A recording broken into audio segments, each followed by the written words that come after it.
A completely different pitch greeted India in the first T20 game. To find out how England dominated this game and how India will fight back, watch this episode of Jatin Scorecard.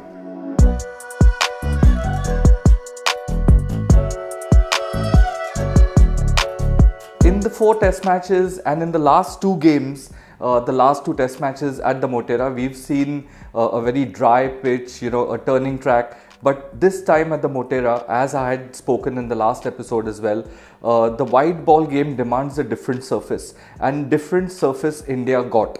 I thought they had not picked the right 11 for this surface, which had a lot of bounce in it. I thought they should have gone in with an extra seam bowling option. Overall, England dominated, the first game of this T20 series. India are known to be slightly sluggish starters in the series, and I think they will now bounce back, seeing how the wicket will play.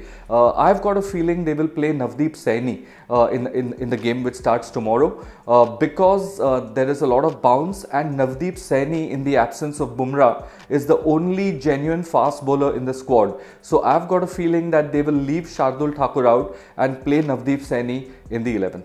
England, on the other hand, have their 11 perfectly placed. With Mark Wood and Jofra Archer, they have 2 genuine fast bowlers in the 11.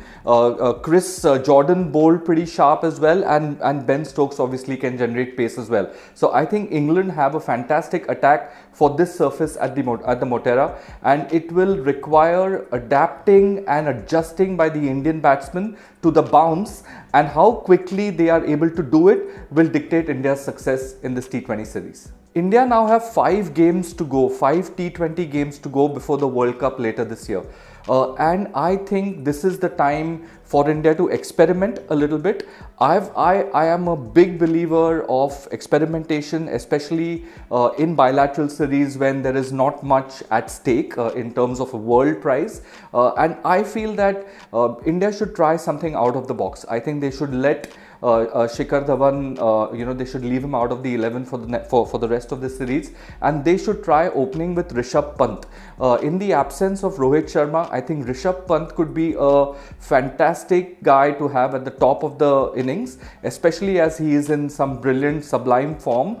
So I think this is one experiment which India should do. They should also get Surya Yadav into the mix somehow, and that could be through a little bit of reshuffling and rejigging. But I think Surya Yadav has possibly 2 positions to where they can try him at. They can try him at the top of the order, or they can try him at number 6 as well.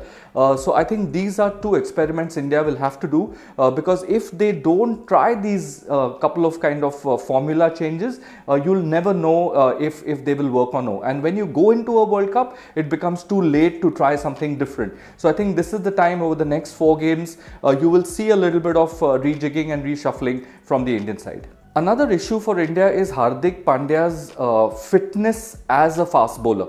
Let's not forget that he comes in that crucial 6th bowling position, and somehow he doesn't seem to be at 100% fitness. So I think that's one piece that if India are to compete strongly in the World Cup, they need Hardik Pandya at full throttle with the ball as well as obviously with the bat. Because if Hardik Pandya is at full throttle with the ball, then they have a really strong 6th bowling option, and things change. The dynamic of the game then changes. If Pandya had been bowling 5 or 6 kilometers faster in yesterday's game, I think he would have troubled the England batsmen as well. But at the end of the day, India didn't have much of a total to defend, and Roy and Butler, with that opening stand of 72, really sealed India's fate.